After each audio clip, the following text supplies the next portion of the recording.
Bismillahirrahmanirrahim. Alhamdulillahi rabbil alamin wa salatu wa salamu ala sayyidina wa nabiyina Muhammad wa ala alihi tayyibin tahirin wa sahbihi al-muntajabin wa ala jami' al-anbiya illahi wal mursalin.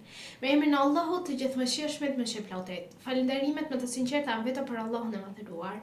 Paqja dhe mëshira e Allahut qofshin mbi profetin Muhammad, mbi familjen e tij të pastër, mbi shokët e tij të zgjedhur dhe mbi të gjithë të dërguarit dhe profetët e Allahut xhaleshahu.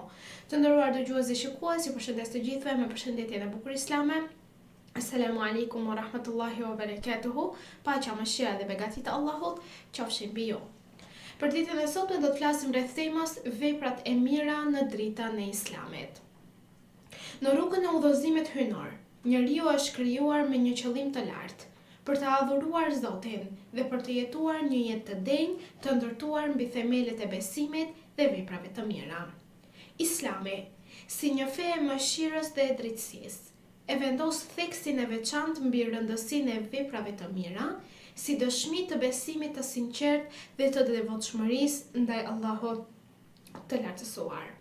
Kurani famëlar dhe hadithet e profetit Muhammad sallallahu alaihi wasallam na mësojnë se besimi pa vepra është i mangët, ndërsa veprat pa besim janë të pavlefshme në përballjen me drejtësinë e Zotit të gjithësisë.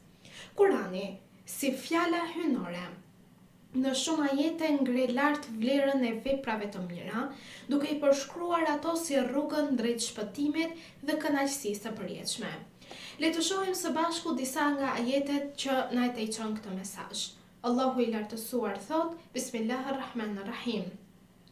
Kushdo që bën vepra të mira, qoftë mashkull apo femër, dhe është besimtar, ne do t'i japim një jetë të mirë dhe do t'i shpërblejmë më të mirën për atë që ka bërë. Ajeti 97 i surës Nahl.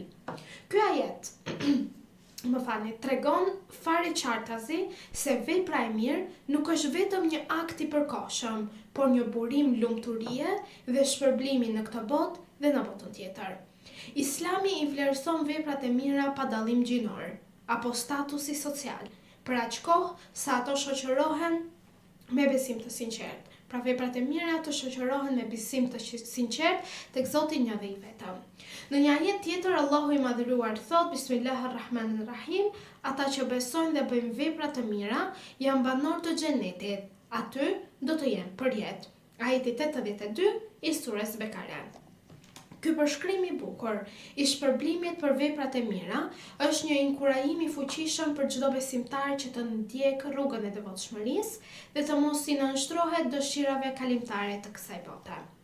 Profeti i mëshirës, profeti Muhammad sallallahu alaihi wasallam, përmes fjalëve të tij të ndritura, ka theksuar vazhdimisht rëndësinë e veprave të mira si shtyllë e moralit islam. Pra që njeriu të jetë i moralshëm në Islam, do të veprojë vepra të mira, të besojë në Allahun Zotin një dhe të vetëm dhe ashtu jeton i lumtur. Në një hadith të transmetuar nga Imam Aliu alayhis salam, thuhet se profeti Muhammad, paqja dhe bekimet e Allahut qofshin mbi të dhe mbi familjen e tij, ka thënë: besimi është pohim me gjuhë, bindje me zemër dhe veprim me gjymtyr. Ky hadith e vendos veprën si një përbërës thelbësor të besimit. Pra, nuk mjafton vetëm fjala, por është e nevojshme që besimi të reflektohet në sjelljen dhe veprimet e njeriu. Gjithashtu profeti Muhammad sallallahu alaihi wasallam ka thënë: më i dashuri prej jush tek Allahu është ai që është më i dobishëm për njerëzit. Pra, më i dashuri i Allahut është ai i cili bën punë të mira, gëzon njerëzit rreth tij dhe në të njëjtën kohë ka gëzuar dhe Allahun xhaleshahu me ato vepra. Pra veprat e mira që përfshin ndihmën ndaj njerëzve, bamirësinë, drejtësinë dhe mëshirën, janë veprat që afrojnë njeriu më shumë te krijuesi i tij, tek Allahu i lartësuar. Cilat janë mësimet e Ehli Bejtit, familjes së profetit Muhammad, për veprat e mira? Ehli Bejti i profetit Muhammad, paqja dhe bekimet të Allahut qofshin mbi të dhe mbi familjen e tij, të cilët janë të pastërtit dhe të udhëzuarit, janë dritë që ndriçojnë rrugën e besimtarit. Fjalët e tyre janë pasqyrim i urtësisë profetike dhe mësim për çdo kohë për ne. Çfarë na thot Imam Aliu? Imam Aliu alayhis salam, në një nga fjalimet e tij në Nahjul Balagha, thot: veprat e mira janë ndërmjetësit më të fuqishëm për tek Allahu. Kjo nënvizon se vepra e mirë është një urë që lidh njeriu me Zotin e tij. Përmes tyre, ai fiton mëshirën, faljen dhe afërsinë hyjnore. Imam Jafar as-Sadiq alayhis salam, i cili është imami i 6 prej imamëve të Ehlibetit të profetit Muhammed, ka thënë: "Mos e përçmo asnjë vepër të mirë, qoftë edhe t'i japësh një gotë ujë një besimtari, sepse ajo mund të jetë shkak i shpëtimit tënd, pra shpëtimit si në këtë botë, sidomos edhe në botën tjetër." Ky hadith është një kujtesë e fuqishme se asnjë vepër e mirë nuk humbet në gjykimin e Zotit të Lartësuar. Edhe një gjest i vogël mund të ketë një ndikim të madh. Si kemi thënë, një hadith i shquar nga profeti Muhammed që edhe buzëqeshja është sadaka. Pra ti buzëqeshësh vëllait, motrës tënde në fe ose çdo kujt, dhe të jesh me fytyrë qeshur, është sadaka për ty ky si veprim.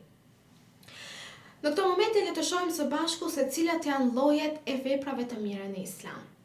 Veprat e mira, pra të nderuar dëgjues i shikues, janë të shumta dhe të ndryshme, të mëdha dhe të vogla, por të gjitha i kanë rrënjët në qëllimin e pastër dhe bindjen ndaj Allahut të plotfuqishëm.